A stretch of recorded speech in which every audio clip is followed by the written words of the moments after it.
भारत देश के बारे में, अपनी प्राचीन सभ्यता के बारे में किस प्रकार जाना, और ये तरह तरह की भाषाएं और ये सब चीज़ें कहाँ से इनका उद्गम हुआ, और यही सब आज हम पूरा फुल एक्सप्लेनेशन अपने इस चैप्टर में दे रहे हैं। One of the oldest books in the world, दुनिया के सबसे पुराने ग्रंथों में से एक। You may have hear about the Vedas, आपने वेदों के बारे में तो सुना ही होगा। There are 4 of them, Veda 4 हैं, the Rigveda, Samaveda, Yajurveda and Atharvaveda, Atharvaveda. The oldest Veda is the Rigveda, जो सबसे पुराना वेद है वो ऋग्वेद है, जिस कंपोज्ड अबाउट 3500 ईयर्स एगो, जो कि लगभग 3500 साल पहले रचा गया था। The Rigveda includes more than 1000 hymns called sukta और वेल सेड। ऋग्वेद में 1000 से ज़्यादा hymns यानी प्रार्थनाएं हैं जिन्हें सूक्त कहा गया है। These hymns are in praise of various gods and goddess। ये जो सूक्त हैं इसका मतलब है अच्छी तरह से बोला गया, यानी कि ये जो सूक्त बनाए गए हैं ये बहुत सारे देवी देवताओं की स्तुति, उनकी प्रशंसा करने के लिए रचे गए थे। Their 3 gods are especially important। उनमें से 3 देवता जो थे वो बहुत ही इम्पोर्टेंट थे। Agni, the god of fire, Agnidev जो आग के देवता है, Indra, a warrior god, Indra जो युद्ध के देवता है, and Soma, a plant from which a special drink was prepared, और सोमदेव यानी कि सोम एक पौधा है जिससे एक खास ड्रिंक बनाया गया था, स्पेशल ड्रिंक बनाया जाता था। तो ये 3 देवता पहले बहुत महत्वपूर्ण थे ऋग्वेद काल में, अग्नि, इंद्र और सोम। तो ऋग्वेद में जितनी ज़्यादातर सूक्तियाँ हैं, स्तुतियाँ हैं, सूक्त रचे गए हैं वो इन्हीं देवताओं की प्रशंसा को ध्यान में रखते हुए ऋषि मुनियों ने रची। These hymns were composed by sages, rishis, priests taught students to recite and memorize each syllable, word and sentence। वैदिक प्रार्थनाओं की रचना ऋषियों ने की थी। जो आचार्य थे वो विद्यार्थियों को इन्हें अक्षरों, शब्दों और वाक्यों में डिवाइड करके स्वस्वर यानी गाकर उनको याद कराया करते थे। Most of the hymns were composed, taught and learned by men, a few were composed by women। जो ज़्यादातर सूक्तियाँ थीं वो उन्हें पुरुष सीखा करते थे। जो मोस्टली सूक्तों के जो कंपोज किए गए थे वो पुरुषों द्वारा कंपोज किए गए थे, यानी कि उनको ऋषि मुनियों ने कंपोज किया था। A few were composed by women. The Rigveda is an old or Vedic Sanskrit which is different from the Sanskrit you learn in school these days. जो अधिकांश सूक्त रचे गए वो उनके रचयिता थे, सीखने और सिखाने वाले वो पुरुष थे, और कुछ प्रार्थनाओं की रचना महिलाओं ने भी की थी। ऋग्वेद की जो भाषा है वो प्राक संस्कृत यानी कि वैदिक संस्कृत कही जाती है। जो भी हम स्कूल में जो संस्कृत पढ़ते हैं ये उस संस्कृत से थोड़ी डिफरेंट है, अलग है। Sanskrit and other languages, Sanskrit और अन्य भाषाएं। Sanskrit is a part of family of languages known as Indo European. Sanskrit भाषा भारत और यूरोपियनी भाषा परिवार का एक हिस्सा है। Some Indian languages such as Assamese, Gujarati, Hindi, Kashmiri and Sindhi, Asian languages such as Persian and many European languages such as English, French, German, Greek, Italian and Spanish belong to this family। They are called a family because they originally had words in common। Bharat की कई भाषाएं जैसे असमिया, गुजराती, हिंदी, कश्मीरी और सिंधी, एशियाई भाषाएं जैसे फ़ारसी, Europe की बहुत सारी भाषाएं जैसे अंग्रेजी, फ्रांसीसी, जर्मन, यूनानी, इतालवी, स्पेनिश, ये सभी इसी परिवार से जुड़ी हुई हैं। इसका मतलब यानी एक भाषा परिवार कहा जाता है इनको, और ये इसलिए इनको एक भाषा परिवार यानी कि लैंग्वेज फैमिली इसलिए कहा जाता है क्योंकि शुरुआत से ही उनमें कई शब्द एक जैसे थे। जैसे कि एग्जाम्पल के लिए मार्त, संस्कृत में माँ को मार्त बोलते हैं, हिंदी में माँ बोलते हैं और अंग्रेजी में मदर्स बोलते हैं। सब कॉन्टिनेंट में यानी उपमहाद्वीप में दूसरे भाषा परिवारों की भी भाषाएं बोली जाती हैं। जैसे कि पूर्वोत्तर प्रदेशों में तिब्बत वर्मा परिवार की भाषाएं बोली जाती हैं। तमिल, तेलुगु, कन्नड़ और मलयालम द्रविड़ भाषा परिवार की भाषाएं हैं, जबकि झारखंड और मध्य भारत के कई हिस्सों में बोले जाने वाली भाषाएं ऑस्ट्रो एशियाटिक परिवार से जुड़ी हैं।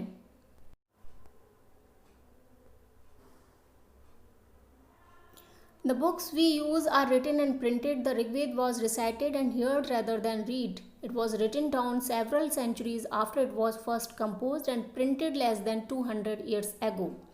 हम जिन किताबों को पढ़ते हैं वे लिखी और छापी गई हैं। ऋग्वेद का उच्चारण किया जाता था और सुना जाता था, ना कि इसे पढ़ा जाता था। यानी कि ऋग्वेद में जो सूक्त लिखे गए थे उनको रिसाइट किया जाता था और उनको सुना जाता था, गाकर उनको गाया जाता था। ठीक है, ना कि हम उन्हें पढ़ सकते थे बल्कि उन्हें गाया जाता था। रचना के कई साल बाद इसे पहली बार लिखा गया। इसे छापने का काम तो मुश्किल से 200 साल पहले ही हुआ था। How historians study the Rigveda, इतिहासकार ऋग्वेद का अध्ययन कैसे करते हैं? Historian like archaeologist find out about the past, but in addition to material remains they examine written sources as well. Let us see how they study Rigveda. इतिहासकार पुरातत्व वेदाओं की तरह ही अतीत के बारे में जानकारी इकट्ठी करते हैं, लेकिन भौतिक अवशेषों के अलावा वे लिखित स्रोतों का भी उपयोग करते हैं।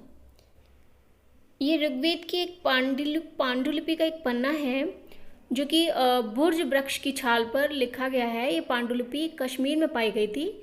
लगभग 150 साल पहले ऋग्वेद को सबसे पहली बार छापने के लिए इस पांडुलिपि का उपयोग किया गया था। इसी पांडुलिपि को देखकर अंग्रेजों ने ट्रांसलेशन तैयार किया और यह पांडुलिपि पुणे महाराष्ट्र के एक पुस्तकालय में सुरक्षित अभी भी रखी हुई है। Cattle, horses and chariots. There are many prayer in the Rigveda for cattle, childrens and horses. Horses were yoked to chariots that were used in battles which were fought to capture cattle.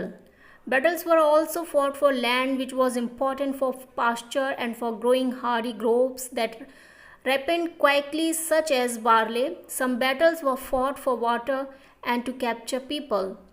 Rigveda में मवेशियों यानी कि जानवरों, बच्चों, खासकर कि सन लड़कों के लिए और घोड़ों की प्राप्ति के लिए बहुत सारी प्रार्थनाएं हैं।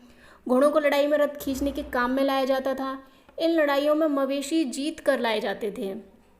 जो लड़ाइयाँ होती थी वहाँ जो जीतता था उसको वो एनिमल गिफ्ट में मिलता था। लड़ाइयाँ वैसे ज़मीन के लिए भी लड़ी जाती थी, जहाँ अच्छी चारागाह हो या जहाँ पर जौ जैसी जल्दी तैयार हो जाने वाली फसलों को उपजाया जा सकता हो। कुछ लड़ाइयाँ पानी के स्रोत और लोगों को बंदी बनाने के लिए भी लड़ी जाती थीं। Some of the wealth that was obtained was kept by the leader, some was given to the priest, and the rest was distributed amongst the people. Some wealth was used for the performance of yajnas or sacrifices in which offerings were made into the fire. These were meant for gods and goddesses. Offering could include ghee, grain, and in some case animal. युद्ध में जो जीता गया धन का कुछ भाग सरदार रख लेते थे और कुछ हिस्सा पुरोहित को दे दिया जाता था। जो बचा हुआ धन था वो आम लोगों में बांट दिया जाता था। कुछ धन यज्ञ करने के लिए भी प्रयुक्त होता था और यज्ञ की आग में आहुति दी जाती थी।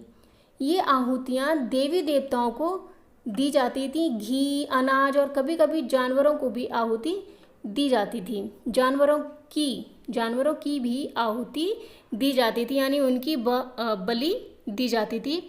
Most men took part in these wars. There was no regular army but there were assemblies where people met and discussed matter of war and peace. They also chose leaders who were often brave and skillful warriors. अधिकांश पुरुष इन युद्धों में भाग लेते थे। कोई स्थायी सेना नहीं होती थी, लेकिन लोग सभाओं में मिलते जुलते थे और युद्ध व शांति के विषय में सलाह मशवरा किया करते थे। वहाँ ये ऐसे लोगों को अपना सरदार चुनते थे जो बहादुर और कुशल योद्धा हों। वर्ड्स टू डिस्क्राइब पीपल, लोगों की विशेषता बताने वाले शब्द। There are several ways of describing people in terms of the work they do, the language they speak, the place they belong to, their family, their communities, and cultural practices. Let us see some of the words used to describe people found in the Rigveda. जो लोगों का classification किया जाता था वो काम, भाषा, परिवार या समुदाय, निवास स्थान या सांस्कृतिक परंपरा के आधार पर उनका क्लासिफिकेशन किया जाता था। पहले कोई जाति व्यवस्था नहीं थी, लेकिन उनके काम के आधार पर भाषा, परिवार, उनके निवास स्थान और उनकी सांस्कृतिक परंपरा के आधार पर ही उनका क्लासिफिकेशन किया गया। ऋग्वेद में लोगों की विशेषता बताने वाले कुछ शब्द हैं, जैसे there are two groups who are described in terms of their work, the priest sometimes called Brahmins who performed various rituals and the rajas। जैसे जो प्रीस्ट होते थे, पुरोहित, जिन्हें कभी कभी ब्राह्मण कहा जाता था, तरह तरह की इनका काम था यज्ञ और अनुष्ठान करना। दूसरे लोग थे राजा। These rajas were not like the ones you will be learning about later. They did not have capital cities, palaces or armies, nor did they collect taxes। ये राजा वैसे नहीं थे जिनके बारे में हम पढ़ रहे हैं। ना तो बड़ी राजधानी और महलों में रहते थे, ना इनके पास सेना थी, ना ही ये कर वसूलते थे। जनता और पूरे समुदाय के लिए दो शब्दों का इस्तेमाल होता था पहले। एक था जन, जिसका यूज हम आज भी हिंदी और अन्य भाषाओं में कर रहे हैं, और दूसरा था विश, जिससे वैश्य शब्द निकला है। ठीक है, तो ऋग्वेद में विश और जनों के नाम मिलते हैं, इसलिए हमें पुरुजन या विश, भरतजन या विश, यदुजन या विश जैसे कई उल्लेख भी मिलते हैं। जिन लोगों ने इन प्रार्थनाओं की रचना की वे कभी कभी खुद को आर्य कहते थे, और ये अपने विरोधियों को दास या दस्यु कहते थे। दस्यु यानी दास वे लोग थे जो यज्ञ नहीं करते थे और शायद दूसरी भाषाएं बोलते थे। बाद के समय में दास या दासी शब्द का मतलब गुलाम हो गया। दास वे स्त्री और पुरुष होते थे जिन्हें युद्ध में बंदी बनाया जाता था। उन्हें उनके मालिक की जायदाद माना जाता था। जो भी काम मालिक चाहते थे उन्हें वह सब करना पड़ता था। Silent Sentinels, the story of the megaliths. These stone builders are known as megaliths, यानी literally big stones. Megaliths यानी कि बड़े पत्थर। These were carefully arranged by people and were used to mark burial sites. The practice of erecting megaliths began about 3,000 years ago and was prevalent throughout the Deccan, South India, in the northeast and Kashmir। ये जो बड़े बड़े पत्थर थे megaliths यानी कि शिलाखंड, megaliths इसको यानी बड़े पत्थर जिसे शिलाखंड बोलते हैं हिंदी में। ये शिलाखंड महापाषाण यानी नाम से जाने जाते हैं। ये पत्थर दफन करने की जगह पर लोगों द्वारा बहुत ही अच्छे तरीके से लगाए गए थे। महापाषाण युग में जो कब्रें बनाने की प्रथा थी, वो लगभग 3000 साल पहले शुरू हुई, और ये प्रथा दक्कन, दक्षिण भारत, उत्तर पूर्वी भारत और कश्मीर में प्रचलित थी उस समय। While some megaliths can be seen on the surface, other megalithic burials are often underground. Sometimes archaeologists find a circle of stone boulders or a single large stone standing on the ground. These are the only indications that there are burials beneath।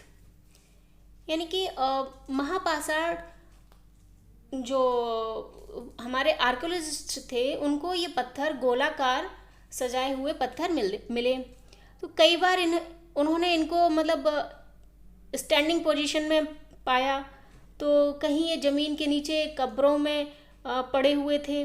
तो महापाषाणों के निर्माण के लिए लोगों को कई तरह के काम करने पड़ते थे, जैसे गड्ढे खोदना, शिलाखंडों को ढोकर लाना, बड़े पत्थरों को तराशना और मरे हुए को दफनाने जैसे।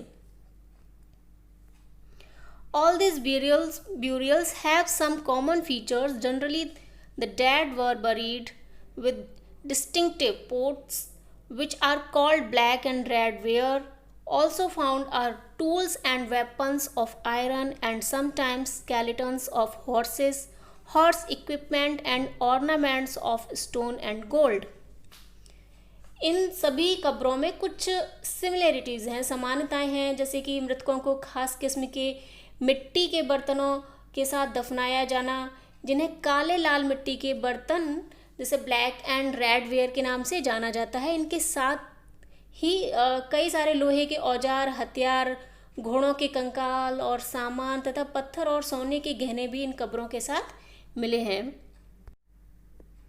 ये जो आप इन चित्रों में देख रहे हैं, ये महापाषाण कब्रों से मिले लोहे के सामान हैं, जिसमें लेफ्ट में घोड़े के लिए सामान और नीचे लेफ्ट में कुल्हाड़ी है और एक कटार है। चलिए अब देखते हैं finding out about social differences, यानी कि लोगों की सामाजिक असमानताओं के बारे में कैसे पता चला। तो archaeologist think that objects found with a skeleton probably belong to the dead person. जो आर्कियोलॉजिस्ट थे वो मानते हैं कि कंकाल के साथ पाई गई चीज़ें मरे हुए व्यक्ति की ही रही होंगी। तो कभी कभी एक कब्र की तुलना में दूसरी कब्र में ज़्यादा चीज़ें मिली हैं। यहाँ एक व्यक्ति की कब्र में तो 33 सोने के मनके और शंख पाए गए, दूसरे कंकाल के पास सिर्फ कुछ मिट्टी के बर्तन ही पाए गए थे। यह दफनाए गए लोगों की सामाजिक स्थिति में भिन्नता को दर्शाता है। कुछ लोग अमीर थे तो कुछ लोग गरीब, कुछ लोग सरदार थे तो दूसरे अनुयायी। Were some burial spots meant for certain families. क्या कुछ कब्र गाहें जो कब्रें थी क्या कुछ खास परिवार के लिए थी? तो इस पैर में है कि sometimes megaliths contains more than one skeleton. These indicates that people perhaps belonging to the same family were buried in the same place, though not at the same time. कभी कभी महापाषाण में एक से अधिक कंकाल मिले हैं। ये दर्शाते हैं कि शायद एक ही परिवार के लोगों को एक ही स्थान पर अलग अलग समय पर दफनाया गया था। बाद में मरने वाले लोगों को पोर्ट होल के रास्ते कब्रों में लाकर दफनाया जाता था। ऐसे स्थान पर गोलाकार लगाए गए पत्थर या चट्टाने चिन्हों का काम करते थे, जहां लोग आवश्यकता के अकॉर्डिंग शवों को दफनाने के लिए दोबारा भी आ सकते थे। अ स्पेशल ब्यूरियल एट इनाम गांव। ये जो एक इनाम गांव था, ये भीमा की सहायक नदी घोड़ के किनारे की एक जगह है। इस जगह पर 3600 से 2700 साल पहले लोग रहते थे। यहाँ वयस्क लोगों को प्राय गड्ढे में सीधा लिटाकर दफनाया जाता था। उनका सिर उत्तर की ओर रहता था। कई बार उन्हें घर के अंदर ही दफनाया जाता था। ऐसे बर्तन जिनमें शायद खाना और पानी हो, दफनाए गए सबके पास रख दिए जाते थे। One man was found buried in a large 4-legged clay jar in the country yard of a 5-roomed house. In the center of the settlement, this house also had a granary. The body was placed in a cross-legged position. एक आदमी को 5 कमरों वाले मकान के आंगन में 4 पैरों वाले मिट्टी के बड़े से संदूक में दफनाया गया था। बस्ती के बीच में बसा ये घर गांव के सबसे बड़े घरों में एक था। इस घर में एक अनाज का गोदाम भी था। शव के पैर और ये जो डेड बॉडी थी इसके पैर मुड़े हुए थे। What skeleton studies tell us? ये जो कंकालों का जो अध्ययन है, कंकालों के अध्ययन के आधार पर हम क्या जान पाते हैं? कि कंकालों का अध्ययन हमें क्या बताते हैं? It is easy to make out the skeleton of a child from its small size. However, there are no major differences in the bones of a girl and a boy. यहाँ बताया है कि छोटे आकार के आधार पर एक बच्चे के कंकाल को आसानी से पहचाना जा सकता है, लेकिन एक बच्चे और बच्ची के कंकाल के बीच कोई बड़ा फर्क नहीं होता। कभी कभी लोग कंकाल के साथ मिले सामानों के आधार पर इसका अंदाज़ा लगाते हैं। उदाहरण के लिए यदि कंकाल के साथ गहने मिलते हैं तो कई बार उसे महिला का कंकाल मान लिया जाता है। लेकिन ऐसी समझ के साथ बहुत सारी समस्याएं भी हैं, अक्सर क्योंकि उस समय पुरुष भी आभूषण पहनते थे। तो कंकाल का लिंग पहचानने का ये बेहतर तरीका उसकी स्त्रियों की हड्डियों की जांच है, क्योंकि महिलाएं बच्चों को जन्म देती हैं, इसलिए उनका कटी प्रदेश पुरुषों से ज़्यादा बड़ा होता है। ये समझ कंकालों के आधुनिक अध्ययन पर बेस्ड है। आज से लगभग 2000 साल पहले चरक नाम के बहुत प्रसिद्ध वैद्य हुए थे। उन्होंने चिकित्सा शास्त्र पर चरक संहिता नाम की किताब भी लिखी थी। वे कहते हैं कि मनुष्य के शरीर में 360 हड्डियां होती हैं। यह आधुनिक शरीर रचना विज्ञान की 206 हड्डियों से काफ़ी ज़्यादा है उनके अनुसार। तो शायद चरक ने अपनी गिनती में दांत, हड्डियां के जोड़ और कार्टिलेज को जोड़कर यह संख्या हो सकता है बताई हो। इनाम गांव के लोगों के काम धंधे, उनके जो वो गांव था वहाँ के लोगों का काम धंधा क्या था?